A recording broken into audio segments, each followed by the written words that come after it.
Doctor सीमा और आप देख रहे हैं अपना YouTube channel RS mathematics and geography classes. तो आप सभी लोगों का हमारे चैनल पर वंदन है, अभिनंदन है। तो कैसे हैं आप लोग? आशा करते हैं कि बहुत ही अच्छे होंगे और अपनी प्रिपरेशन कंटिन्यू कर रहे होंगे। तो आप सभी लोगों को मदर्स डे की ढेर सारी शुभकामनाएं। कहा जाता है कि परिवार बच्चे की प्रथम पाठशाला होती है और माँ हमारी प्रथम शिक्षक होती है। जी हाँ, एक माँ ही तो है जो कि बचपन में कभी चोट लग जाए आपको तो फूंक मारकर कहती है कि लो ठीक हो गया, यानी कि ठीक हो जाएगा। और हमारा एक अटूट विश्वास होता है और हम ठीक हो जाते हैं, कितनी भी चोट हमें पहुंचे, लेकिन माँ ने कह दिया कि ठीक हो गया एक फूंक मारकर, तो हमारा विश्वास अटल है और वो चोट ठीक हो जाती है। तो उसी प्रकार से माँ के विश्वास को बनाए रखें, उसके मान सम्मान को बनाए रखें और अपनी प्रिपरेशन कंटिन्यू करते हुए अपने लक्ष्य को प्राप्त करें। तो चलिए शुरू करते हैं आज की क्लास। और हम पढ़ रहे हैं ज्योग्राफिकल थॉट और उसमें अमेरिकन ज्योग्राफर्स की बात चल रही है। तो अमेरिकन ज्योग्राफर्स में 3 वीडियो अपलोड हो चुकी हैं और ये हमारी 4th वीडियो है और इसमें आप देखने वाले हैं ग्रिफ्थ टेलर को।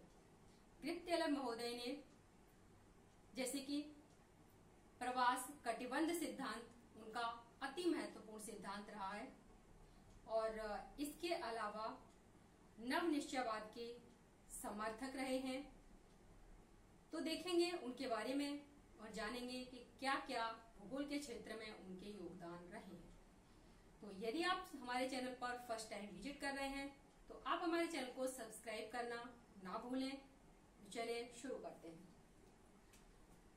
तो हम बात कर रहे हैं ग्रिफ्थ टेलर।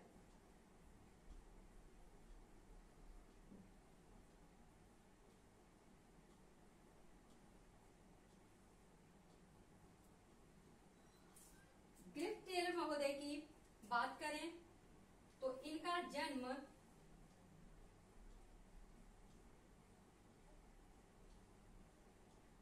1880 में हुआ था और लंदन में इनका जन्म हुआ।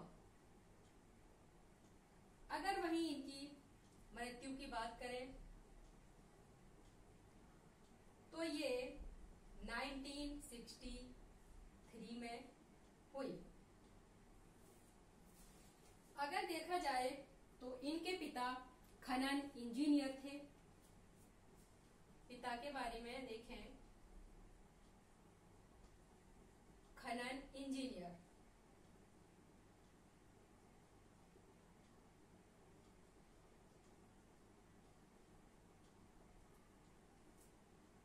इसके अलावा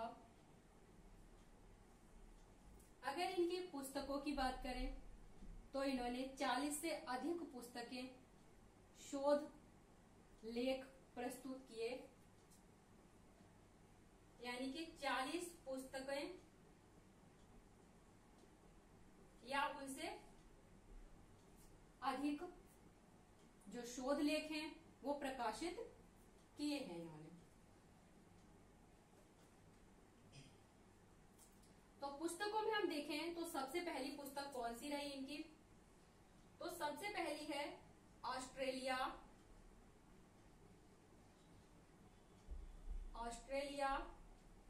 भौतिक और आर्थिक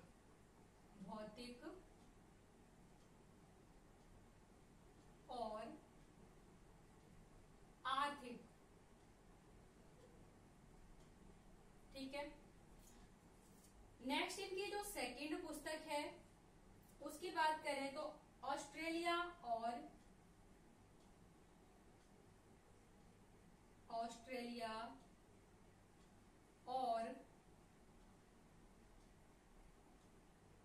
इसका ब्रिटिश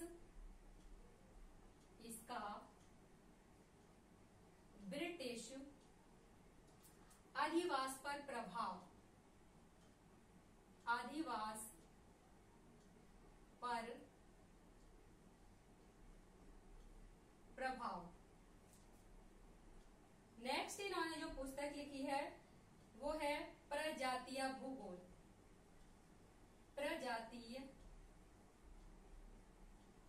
भूगोल। नेक्स्ट नगरीय भूगोल, नगरीय भूगोल। और इसके साथ ही सांस्कृतिक भूगोल भी इनकी पुस्तक है, सांस्कृतिक भूगोल। नेक्स्ट देखें तो 20वीं शताब्दी में भूगोल, 20वीं शताब्दी में भूगोल। कहना चाहिए कि जो 20वीं शताब्दी में भूगोल है इनकी मोस्ट इंपोर्टेंट पुस्तक रही है और ये अक्सर एग्जाम में पूछी भी गई है। लेकिन हो सकता है कि इसके अलावा जो अन्य पुस्तकें हैं वो भी एग्जाम में पूछी जा सकती हैं। तो इसे इंग्लिश में भी पूछा गया है कभी कभी, जियोग्राफी इन 20th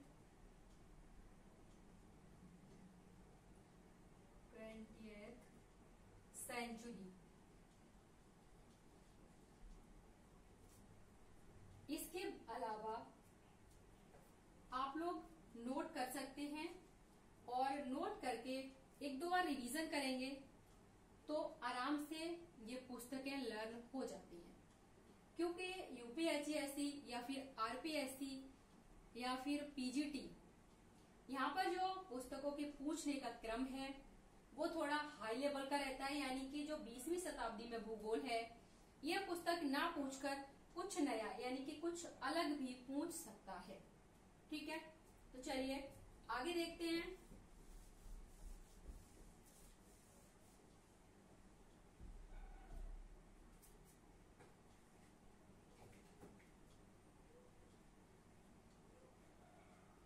आगे इनकी जो भी रचनाएं हैं जैसे कि पर्यावरण,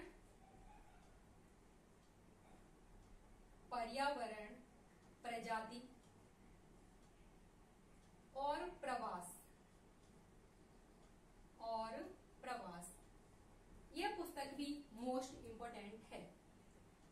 नेक्स्ट हम बात करें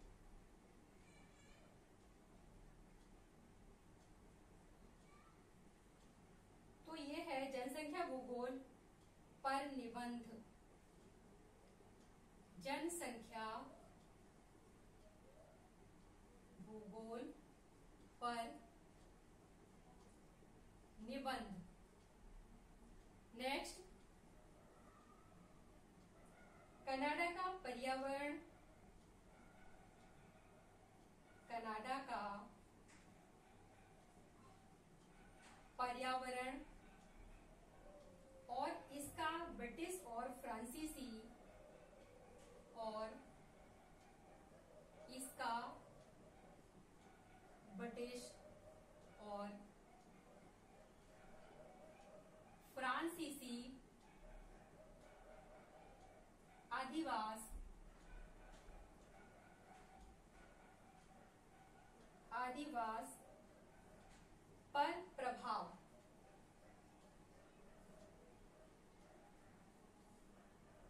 नेक्स्ट है अंटार्कटिका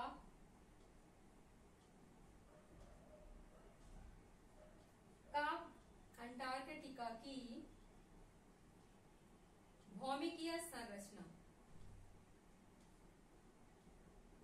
संरचना। ठीक है, यानी कि पर्यावरण, प्रजाति और प्रवास, जनसंख्या भूगोल पर निबंध, कनाडा का पर्यावरण और इसका ब्रिटिश और फ्रांसीसी अधिवास पर क्या प्रभाव पड़ता है उसके बारे में भी इन्होंने पुस्तक प्रकाशित की। अंटार्कटिका की भौमिकीय संरचना यानी किस प्रकार की संरचना है उसके बारे में भी पुस्तक प्रकाशित की है। नेक्स्ट और लास्ट पुस्तक है इनकी यात्री टेलर,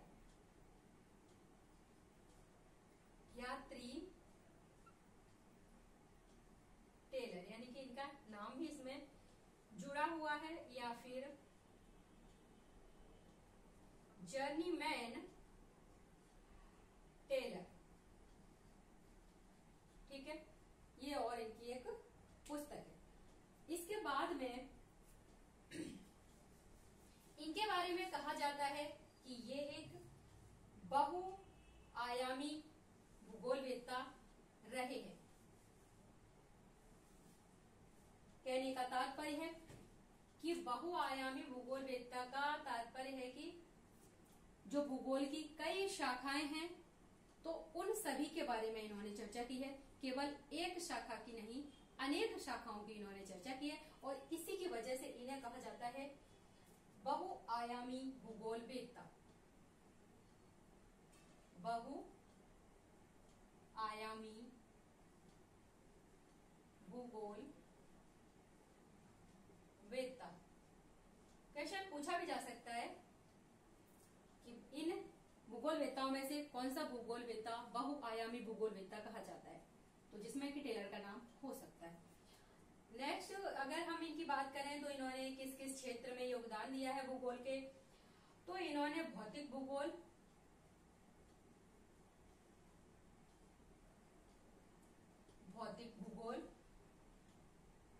प्रजातीय भूगोल,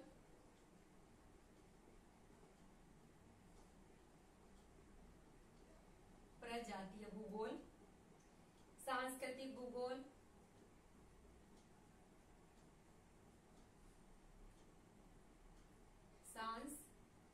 भूगोल, उसके अलावा नगरीय भूगोल और जनसंख्या भूगोल,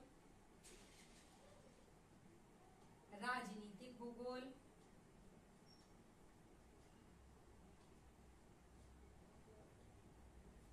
आदि विषयों पर इनकी काफी पकड़ थी। यानी कि आदि विषयों से संबंधित भी इन्होंने पुस्तकें दी हैं और इन पर लेख लिखे। इसके बाद हम चर्चा करते हैं कि इनका एक सिद्धांत है जो कि अक्सर एग्जाम में चर्चा का विषय रहता है।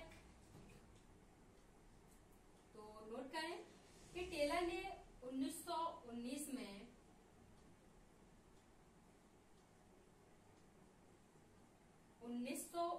में मानव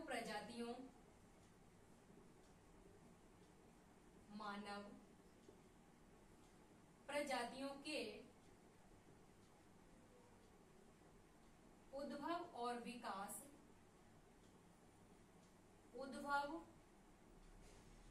और विकास से संबंधित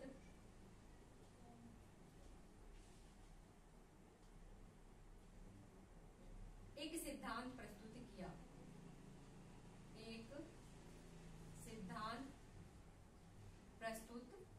किया। कभी कभी पूछा जा सकता है कि ये सिद्धांत कब प्रस्तुत किया, या फिर कभी कभी पूछा जाता है कि इनका कौन सा सिद्धांत है, या फिर सिद्धांत दे देगा, कहेगा कि इसके किसने दिया है सिद्धांत या इसके लेखक कौन है। तो जो सिद्धांत का नाम है वो है प्रवास कटिबंध सिद्धांत। प्रवास कटिबंध सिद्धांत। अब इसको इंग्लिश हिंदी दोनों में पूछा जा सकता है। प्रवास कटिबंध कह सकते हैं या फिर इन्होंने इसे एक और नाम दिया है, वो है कटिबंध एवं सस्तर सिद्धांत। अगर हम इंग्लिश में देखें इसे तो ये है माइग्रेशन जोन थ्योरी।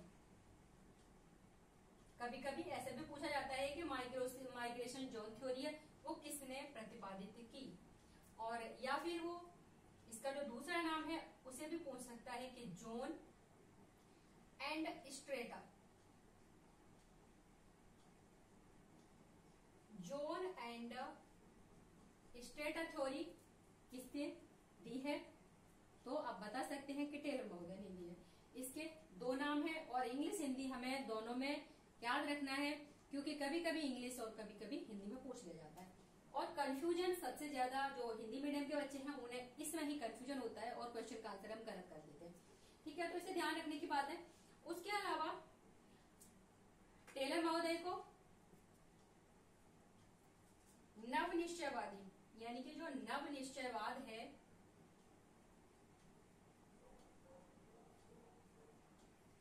इसे आप नव निश्चयवाद, नव नियतिवाद, कुछ भी नाम दे सकता है। नव नियतिवाद, यानी कि इसके जो समर्थक हैं तो वो कौन है, तो वो हैं टेलर महोदय। कहना चाहिए कि प्रवर्तक, इन्होंने ही दिया है इसे, प्रवर्तक हैं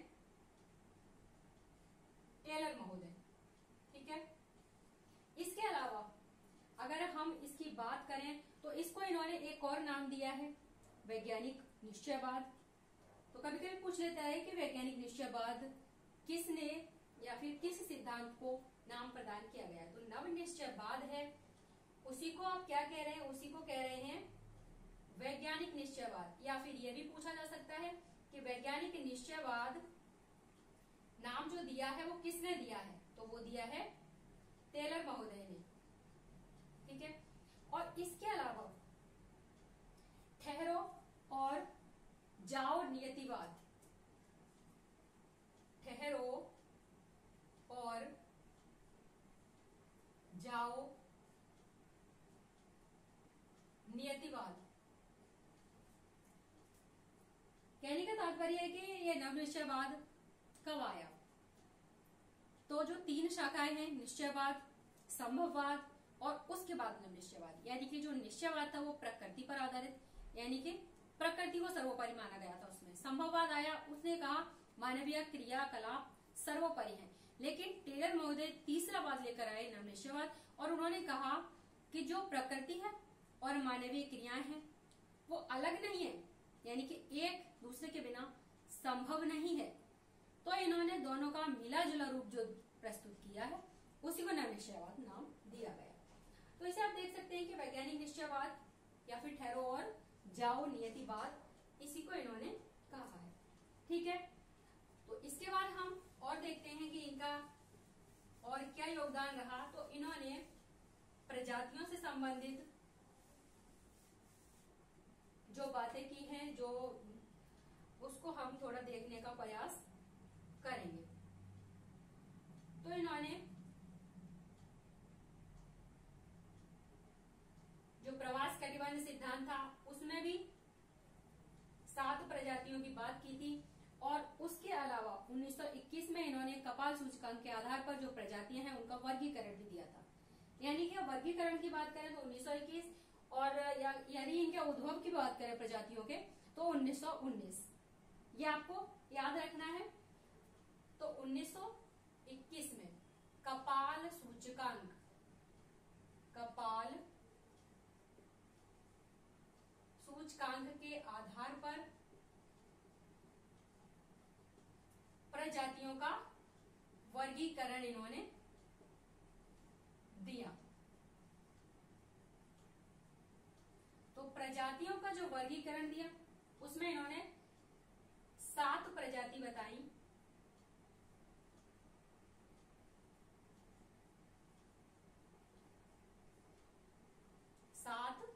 प्रजातियां बताई, तो कौन कौन सी हैं उन्हें एक बार देख लें। निग्रिटो, निग्रिटो की बात करें तो ये प्रजाति सर्वप्रथम इसी का उद्भव हुआ था।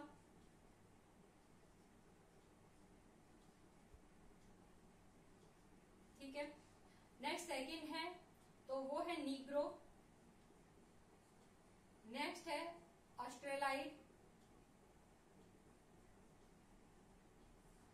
ऑस्ट्रेलाइड के बाद है भूमध्य सागरीय,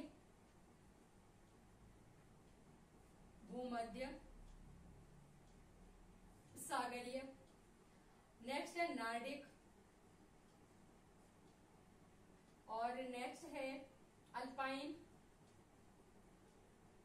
और लास्ट है मंगोलाइड। उद्भव के आधार पर देखें आप तो सबसे पहले निग्रोटो आई है, उसके बाद निग्रो, ऑस्ट्रेलाइड, भूमध्यसागरीय, नॉर्डिक, अल्पाइन और मंगोलाइड सबसे लास्ट में आई हुई प्रजाति है। इसका विकास सबसे लास्ट में हुआ है। ठीक है, नेक्स्ट हम बात करेंगे इन्होंने और क्या क्या योगदान भूगोल के क्षेत्र में दिया है, किसके बारे में इन्होंने और चर्चा की है। उसकी बात करें यदि हम, तो इन्होंने नगरों के विकास की भी अवस्थाएं बताई थी और यह इन्होंने 1953 में नगरों के विकास की 7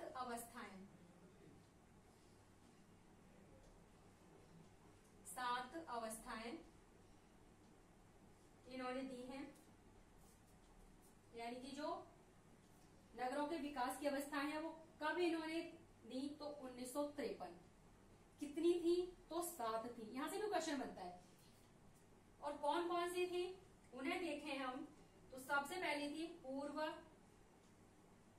शैशवावस्था।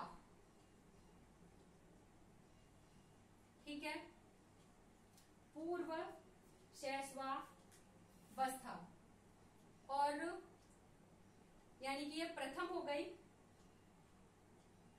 और जो दूसरी थी वो है शैशवावस्था। ठीक है, नेक्स्ट थर्ड है बाल्यावस्था।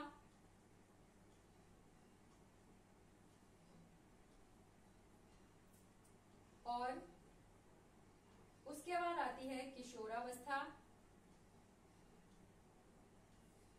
और नेक्स्ट आती है प्रौढ़ावस्था।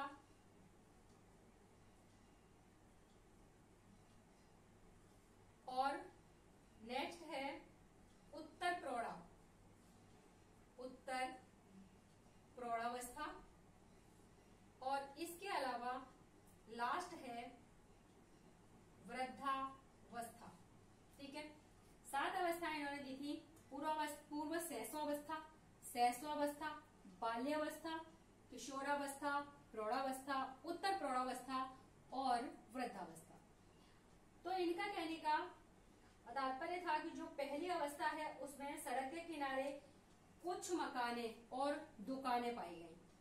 यानी कि पूर्व शैशवावस्था हम उसे कहेंगे कि सड़क के किनारे कुछ मकान हो और दुकानें हो। अगर शैशवावस्था की बात करें तो इसमें क्या था, इसमें सड़कों का जाल सा बनने लगा और जो घर यानी कि जो घर थे उनकी संख्या अधिक हो गई।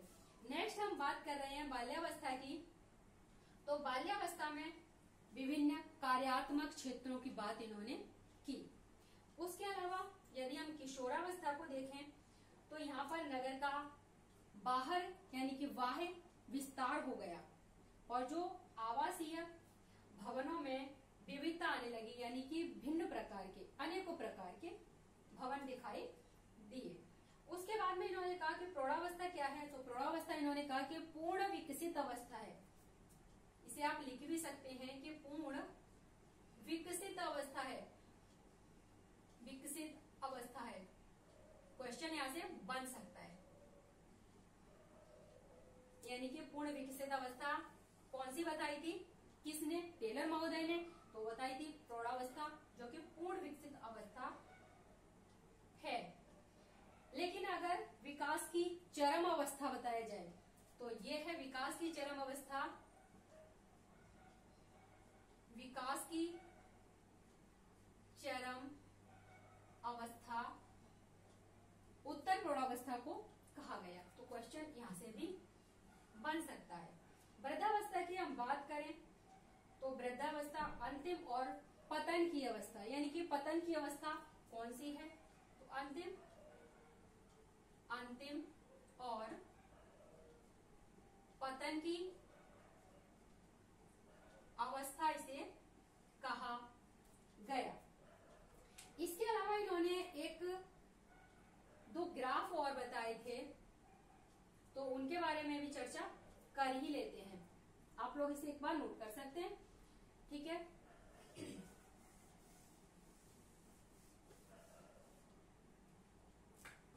तो टेलर महोदय ने यानी कि इन्होंने ऑस्ट्रेलिया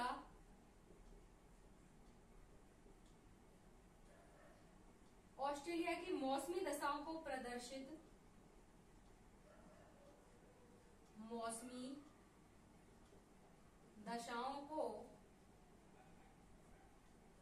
प्रदर्शित करने के लिए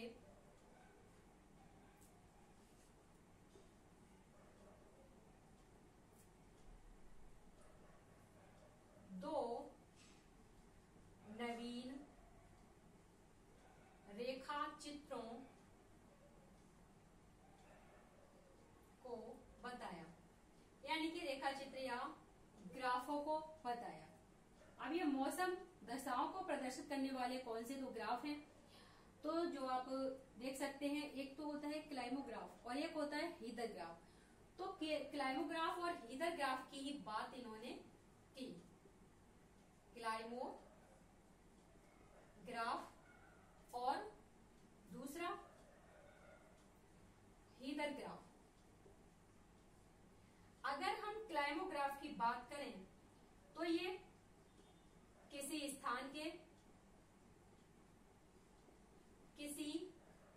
स्थान के 12 महीने के आर्द्र बल्ब तापमान और सापेक्षिक आर्द्रता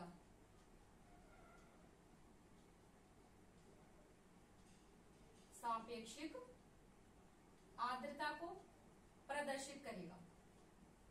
ठीक है, यानी कि किसी स्थान के 12 महीने के आर्द्र बल्ब तापमान और सापेक्षिक आर्द्रता को प्रदर्शित करता है। क्वेश्चन बनेगा कि आर्द्र बल्ब तापमान और सापेक्षिक आर्द्रता को प्रदर्शित करने वाला जो ग्राफ है वो है कौन सा, क्लाइमोग्राफ, हीदर ग्राफ, या फिर दोनों, या फिर कोई नहीं। तो आपको टिक करना होगा क्लाइमोग्राफ। नेक्स्ट अगर हम हीदर ग्राफ की बात करें तो हीदर ग्राफ क्या करता है, तो ये भी किसी स्थान के 12 महीने के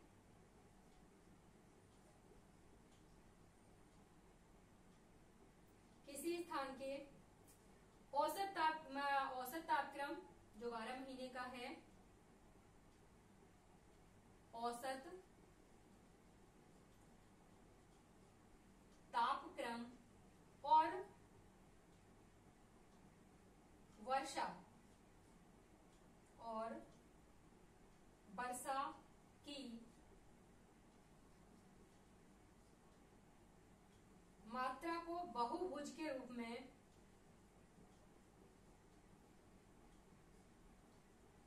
प्रदर्शित करता है। यानी कि किसी स्थान के इसमें 12 महीने के आर्द्र तापमान और सापेक्षिक आर्द्रता है, लेकिन इसके अंतर्गत तापक्रम है, औसत तापक्रम और वर्षा की मात्रा।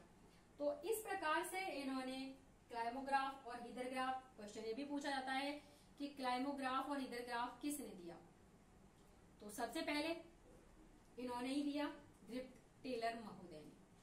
या फिर यह भी पूछा जा सकता है कि कहाँ की मौसमी दशाओं को प्रदर्शित करने के लिए क्लाइमोग्राफ और हीदर ग्राफ आया, तो ये ऑस्ट्रेलिया की मौसमी दशाओं को प्रदर्शित करने के लिए ऐसा इन्होंने किया था।